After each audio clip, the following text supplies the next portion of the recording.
Hi hello friends, ಎಲ್ಲರಿಗೂ ನಮಸ್ಕಾರ. ರೇಖಾ ಅಡುಗೆ ಚಾನಲ್ಗೆ ಸ್ವಾಗತ. ಹೊಸದಾಗಿ ನಮ್ಮ ಚಾನಲ್ ನೋಡ್ತಾ ಇದ್ದರೆ ಈಗಲೇ ಸಬ್ಸ್ಕ್ರೈಬ್ ಮಾಡ್ಕೊಳ್ಳಿ. ಬನ್ನಿ, ಇವತ್ತೊಂದು ಕ್ವಿಕ್ಕಾಗಿ ಒಂದು ಇನ್ಸ್ಟೆಂಟ್ ರವಾ ದೋಸೆ ಮಾಡೋದು ತೋರಿಸ್ಕೊಡ್ತೀನಿ. ತುಂಬಾ ಸೂಪರಾಗಿ ಆ್ಯಂಡ್ ಸಿಂಪಲ್ಲಾಗಿ ಅಷ್ಟೇ ಸಾಫ್ಟಾಗಿ ತಿನ್ನೋದಕ್ಕೆ ಒಂದು ಸ್ಪಾಂಜ್ ಆಗಿರುತ್ತೆ. ಖಂಡಿತ ರೆಸಿಪಿನ ಎಲ್ಲರೂ ಟ್ರೈ ಮಾಡಲೇಬೇಕು. ಟ್ರೈ ಮಾಡಿ ಯಾವ ಥರ ಬಂತಂತ ಕಮೆಂಟ್ ಮಾಡಿ. ಈ ವಿಡಿಯೋ ಇಷ್ಟ ಆಯ್ತು ಅಂದರೆ ಒಂದು ಲೈಕ್ ಮಾಡಿ, ಶೇರ್ ಮಾಡಿ, ಕಮೆಂಟ್ ಮಾಡಿ. ಬನ್ನಿ ಇವಾಗ ಯಾವ ರೀತಿ ಮಾಡೋದಂತ ನೋಡ್ಕೊಬರೋಣ. ಇದು ಮಾಡೋದು ತುಂಬಾ ಬೇಸಿಕ್, ಕಡಿಮೆ ಇಂಗ್ರೀಡಿಯೆಂಟ್ಸಲ್ಲಿ ಮಾಡೋದು. ಸೊ ಒಂದು 3 ವಸ್ತು ಇದ್ರೆ ಸಾಕು. ಇವಾಗ ನೋಡ್ತಾ ಇರ್ಬೋದು, 1 ಕಪ್ ಆಗೋಷ್ಟು ನಾನು ರವೆ ತೆಗೆದಿಟ್ಕೊಂಡಿದ್ದೀನಿ. ಇದು ಉಪ್ಪಿಟ್ಟಿನ ರವೆ, ಬಾಂಬೆ ರವೆ ಅಂತಾರಲ್ಲ, ಸಣ್ಣ ರವೆ ಅಂತಾರಲ್ಲ, ಅದಿದು. 1 ಕಪ್ ಆಗೋಷ್ಟು ರವೆಗೆ 2 ಟೇಬಲ್ ಸ್ಪೂನ್ ಆಗೋಷ್ಟು ಅವಲಕ್ಕಿನ ಒಂದು ಸ್ವಲ್ಪ ನೀರಲ್ಲಿ ನೆನೆಸಿಟ್ಟಿದ್ದೆ. ಒಂದು 5 ನಿಮಿಷ ಅಥವಾ 10 ನಿಮಿಷ ನೆನೆಸಿದ್ರೆ ಸಾಕು. ಹಾಗೆ ಇದ್ರ ಜೊತೆಗೆ ಒಂದೇ 1 ಟೇಬಲ್ ಸ್ಪೂನ್ ಗೋಧಿ ಹಿಟ್ಟು ಅಥವಾ ಮೈದಾ ಹಿಟ್ಟು ಅಥವಾ ಅಕ್ಕಿ ಹಿಟ್ಟು ಯಾವುದಾದ್ರು ಯೂಸ್ ಮಾಡ್ಕೋಬೋದು. ನಾನು ಗೋಧಿ ಹಿಟ್ಟು ಹಾಕ್ಕೊಂಡಿದ್ದೀನಿ. ಹಾಗೆ ಇಲ್ಲಿ ನಾವು ಯಾವ ಕಪ್ಪಲ್ಲಿ ರವೆ ತೊಗೊತೀರೋ ಅದೇ ಕಪ್ಪಲ್ಲಿ ಸೇಮ್ ಅಳತೆಯಲ್ಲಿ ಮೊಸರು ತೊಗೊಂಡಿದ್ದೀನಿ. ಆ ಮೊಸರಿಗೆ ಒಂಚೂರು ನೀರು ಹಾಕ್ಕೊಂಡು ಇದನ್ನು ನಾರ್ಮಲ್ ದೋಸೆ ಹಿಟ್ಟಿನ ಅದಕ್ಕೆ ರುಬ್ಕೊಬರ್ಬೇಕಾಗುತ್ತೆ. ಸೊ 3 ಇಂಗ್ರೀಡಿಯೆಂಟ್ಸ್ ಅಂದರೆ ಮೇಯ್ನು ಅವಲಕ್ಕಿ, ರವೆ, ಮೊಸರು. ಈ ಗೋಧಿ ಹಿಟ್ಟು ಆಪ್ಷನಲ್ಲು, ಬೇಕು ಅಂದ್ರೂ ಹಾಕೋಬೋದು, ಇಲ್ಲಾಂದ್ರೂ ನಡೆಯುತ್ತೆ. ಇವಾಗ ಇದನ್ನು ನುಣ್ಣಗೆ ರುಬ್ಬಿದಾಯಿತು, ನೋಡ್ತಾ ಇರ್ಬೋದು. ಇವಾಗ ರುಬ್ಬಿದ್ದನ್ನ ಒಂದು ಬೌಲ್ಗೆ ಹಾಕ್ಕೊತಾ ಇದ್ದೀನಿ. ಸೊ ಇದು ಇನ್ಸ್ಟೆಂಟಾಗಿ ಮಾಡೋದ್ರಿಂದ ಒಂದು 5 ನಿಮಿಷ ಇದನ್ನು ಹಾಗೆ ಬಿಡಬೇಕಾಗುತ್ತೆ. 5 ನಿಮಿಷದಲ್ಲಿ ನೀವು ಆರಾಮಾಗಿ ಇದಕ್ಕೊಂದು ಸೈಡ್ ಡಿಶ್ ಆಗಿ ಚಟ್ನಿ ನಿಮ್ಗೆ ಇಷ್ಟವಾಗಿರೋದು ಕೂಡ ಮಾಡ್ಕೊಬೋದು.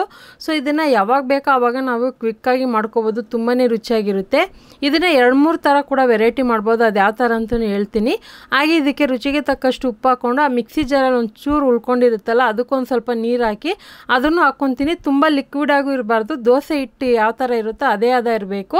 ಇವಾಗ ಉಪ್ಪೆಲ್ಲ ಹಾಕಿ ಮಿಕ್ಸ್ ಮಾಡಿದ್ಮೇಲೆ ಒಂದು 5 ನಿಮಿಷ ರೆಸ್ಟ್ ಮಾಡೋಣ, ಯಾಕಂದರೆ ರವೆ ಅಲ್ವಾ. ಸೊ ಒಂದು 5 ನಿಮಿಷ ನೆನಿಬೇಕಾಗುತ್ತೆ. ಇವಾಗ ಒಂದು 5 ನಿಮಿಷ ಆದಮೇಲೆ ಇದಕ್ಕೆ main ingredients Eno powder. So ಈನೋದು ನಿಮಗೆ ಯಾವ ಫ್ಲೇವರ್ದು ಅದು ಯೂಸ್ ಮಾಡ್ಕೋಬೋದು. ಇದು ನಾರ್ಮಲ್ ಈನೋ ಪೌಡರ್ ನಿಮಗೆ ಎಲ್ಲ ಅಂಗಡಿಗಳಲ್ಲಿ ಸಿಗುತ್ತೆ. ಇದು ಹಾಕಿ ಮಾಡಿ ತಿನ್ನೋದ್ರಿಂದ ಏನೂ ಆಗೋದಿಲ್ಲ, ಯಾಕಂದರೆ ನಾನು ಈ ಥರ ಯಾವಾಗ ಬೇಕು ಅವಾಗ ಈ ಥರ ಇನ್ಸ್ಟೆಂಟ್ ದೋಸೆಗಳನ್ನ ಮಾಡಿ ತಿಂತಾ ಇರ್ತೀನಿ. ನನಗಂತೂ ತುಂಬಾ ಇಷ್ಟ. ಅದರಲ್ಲೂ ಸ್ಪಾಂಜ್ ಆಗಿರುವಂಥ, ಸಾಫ್ಟಾಗಿರುವಂಥ ದೋಸೆ ಅಂದರೆ ತುಂಬ ಇಷ್ಟ ನನಗೆ.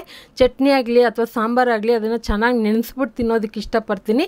ಸೊ ಹಂಗಾಗಿ ಈನೋ ಪೌಡರ್ ಹಾಕೋದ್ರಿಂದ ನಿಮ್ಗೆ ಯಾವುದೇ ರೀತಿ ಪ್ರಾಬ್ಲಮ್ ಇಲ್ಲ, ಮತ್ತು ಸ್ಪಾಂಜಿಯಾಗಿ ಸಾಫ್ಟಾಗಿ ಬರುತ್ತೆ. ಅದೇ ಟೈಮ್ಗೆ ಚೆನ್ನಾಗಿ ಮಿಕ್ಸ್ ಮಾಡಿದ ಮೇಲೆ ಹೆಂಚು ಕಾಯಕ್ಕೆ ಇಟ್ಕೊಳ್ಳಿ. ಚೆನ್ನಾಗಿ ಕಾದಿರೋಂಥ ಹೆಂಚಿಗೆ 1 ಸೌಟ ಆಗೋಷ್ಟು ಹಾಕಿ ಜಸ್ಟ್ ಲೈಟಾಗಿ ಈ ಥರ ರೋಲ್ ಮಾಡಿ, ತುಂಬ ನಾರ್ಮಲ್ ದೋಸೆ ಮಾಡೋ ಥರ ಮಾಡೋಕ್ಕೆ ಹೋಗ್ಬಾರ್ದು, ಸೆಟ್ ದೋಸೆ ಥರನೇ ಇರಬೇಕಿದು. ಆವಾಗ ನಿಮ್ಗೆ ಆ ಫ್ಲಫಿ ಸ್ಪಾಂಜಿ ಅನ್ನೋದೆಲ್ಲ ದೋಸೆನಲ್ಲಿ ಗೊತ್ತಾಗುತ್ತೆ. ಈಗ ಇದಕ್ಕೊಂದು ಸ್ವಲ್ಪ ಎಣ್ಣೆ ಹಾಕ್ಕೊತಿದ್ದೀನಿ. ನೀವು ಬೇಕಂದರೆ ತುಪ್ಪ ಕೂಡ ಹಾಕ್ಕೋಬೋದು. ಇದನ್ನು ಮೀಡಿಯಮ್ ಫ್ಲೇಮಲ್ಲೇ ಇಟ್ಟು ಬೇಯಿಸ್ಕೋಬೇಕಾಗುತ್ತೆ. ಸೊ ಯಾಕಂದರೆ ಇದು ಅಕ್ಕಿ ಹಿಟ್ಟು ಯಾವುದೇ ರೀತಿ ಉದ್ದಿನಬೇಳೆ ಏನೂ ಇಲ್ಲ, ರವೆನಲ್ಲಿ ಮಾಡ್ತಾ ಇರೋದಲ್ವ, ಒಂದು ಸ್ವಲ್ಪ ಲೈಟಾಗಿ ಬೇಯಬೇಕು. ಮೀಡಿಯಮ್ ಫ್ಲೇಮಲ್ಲೇ ಇಟ್ಕೊಂಡು ಬೇಯಿಸ್ಕೊಳ್ಳಿ. ಆನಂತರ ಒಂದು ಕಡೆ ತಿರುಗಿಸ್ಕೊತಾ ಇದ್ದೀನಿ. ಕೆಲವರು ತಿರುಗಿಸ್ಕೊಬೋದು, ಕೆಲವರು ಹಾಗೆ ಕೂಡ ಸರ್ವ್ ಮಾಡ್ಕೋಬೋದು. ನಾನು 2 ಕಡೆ ತಿರುಗಿಸ್ತೀನಿ, ಯಾಕಂದರೆ 2 ಕಡೆ ಬೆಂದೇ ನಮಗೆ ತಿನ್ನೋದಕ್ಕೂ ಚೆನ್ನಾಗಿರುತ್ತೆ. ಸೊ ಇವಾಗ ನೋಡ್ತಾ ಇರ್ಬೋದು, ಒಂದು ಮಾಡಿದಾಯಿತು. ಸೇಮ್ ಇದೇ ಥರ ಇನ್ನೊಂದು ಮಾಡ್ಕೊತೀನಿ.